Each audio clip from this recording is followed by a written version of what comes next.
Hey guys, Loco here. Big news dropped regarding EG and C9, so let's get right to it.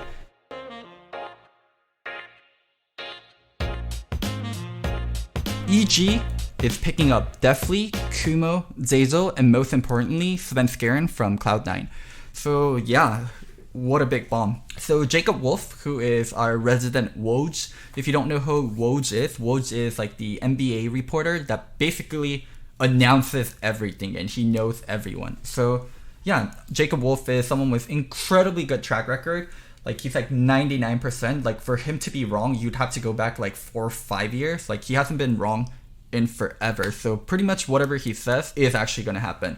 So if you read the report, it says verbally agreed because the official offseason does not start until the 18th. It's not like teams are just sitting there and not making deals. What they are doing is just talking to each other and verbally agreeing to things and waiting until the official offseason starts to get everything signed and on paper and pen. So let's talk about this move. It's a huge move, and another part that plays within it is Sven's residency, so let's talk about that. Svenskeren is able to declare himself as a North American player going into 2020, and he most likely will. So before talking specifically about Sven, let's talk about imports in general and how they can end up in two ways. So they can either be a mercenary or a resident, and we'll talk about the mercenaries first and kind of who they are. So mercenary import are imports like Febibin, Gank by Mom, Mickey. They come to the region for like a very short term and they're usually on extremely high paying deals.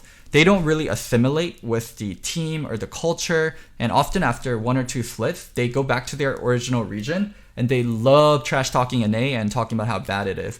Like Febibin, he came to Clutch Gaming for about a year and then he was kind of like trash talking everyone in solo queue, also not doing terribly well in LCS, and he went back to Europe, joined Misfits, trash talked NA a lot. Gank by Mom infamously came over to North America, played on a team with Kiwi Kid, and he was complaining about how Kiwi Kid was playing Overwatch in scrims. And also Mickey, he came over to NA. It was quite funny watching him go to Golden Guardians and watching that team blow up. And then once he went back to Korea, he trash talked North America and Golden Guardians a lot in Korean streams. So yeah, those are kind of the mercenary imports. They're short-term imports who are here to make a lot of money. They're basically the bad imports. And then now there's also resident imports in Bjergsen, Jensen, Impact, Poor JJ, Lustboy before that. They are imports that come to the region with a plan to stay long-term and really get used to and be okay with the idea of being a resident here in North America. They'll accept the culture, they'll be much more inclusive in the team, and they'll also develop friend groups outside of the team, and they'll work towards just really fitting in with the team and being a valuable asset for the team and the region. Oftentimes, the resident imports will have significant others and friends in the new region, and they'll also work towards a green card because it helps in the naturalization in terms of the import status, so you no longer have to count as an import.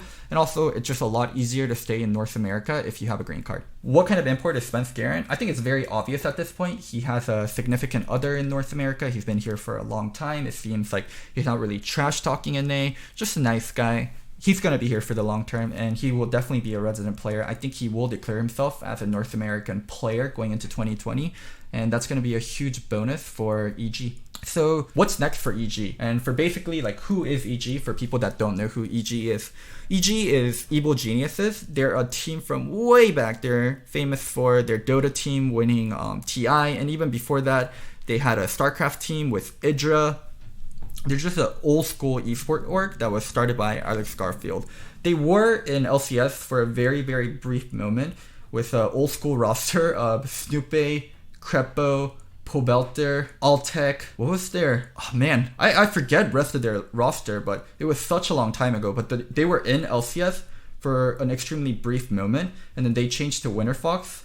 And then the whole meme was they were doing badly in spring, and they would tell everyone they were a summer team, and they got relegated in summer. So yeah, everyone memes about being a summer team whenever a team is doing badly in spring. But the brand itself has a lot of money, and it has a pre-existing image and kind of prestige that comes with the brand.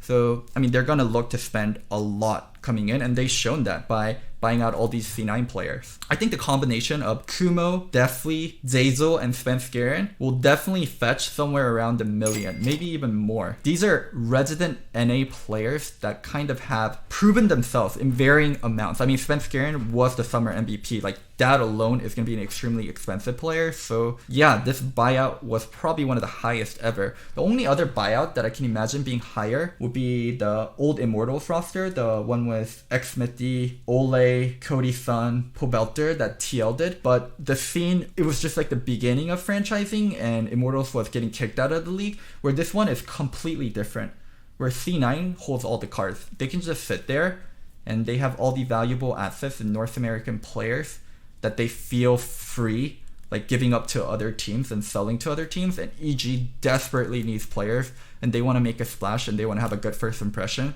So I would imagine like this was one of the highest buyouts ever in the league. So a big question for me is, will Kumo start?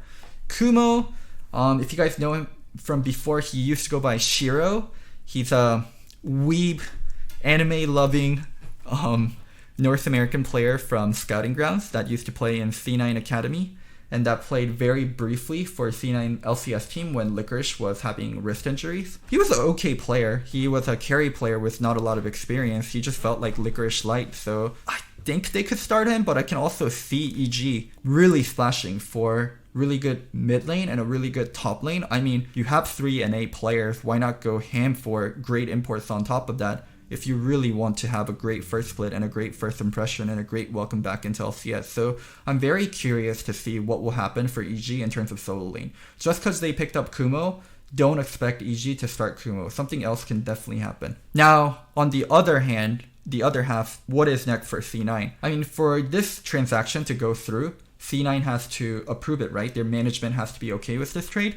And it's very on brand with C9, selling players, bringing up new players. I mean, Jack and Reaper are so comfortable bringing up new players, and they also have kind of backups like Blabber for Svenskeren, Diamond for Zazel. But in the case for Zazel, I think it's going to be a little bit different. I think it's going to be closer to the Jensen, Golden Glue, Niski situation, where when Jensen was bought out to Team Liquid, instead of having Golden Glue, who was behind Jensen, replace him and be the starting mid laner, they weren't really comfortable with Golden Glue, and they went out and got Niski. And I think kind of the same thing is going to happen. Blabber will start for Svenskeren, but they will probably find a new support for Zazel that's not Diamond. With Deathly also gone, what does it mean for Sneaky? With so much rumors regarding C9 talking to EU AD carries, I doubt Sneaky stays. And Sneaky has such a big revenue and opportunity in terms of being a streamer and being an influencer. Yeah, I just don't think it's likely that Sneaky stays at this point. Like, C9 can potentially have up to 4 new players.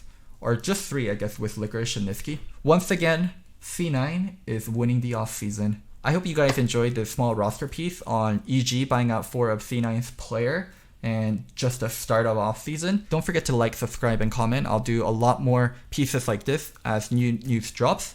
And remember, I'm not crazy, I'm just Loco. Bye!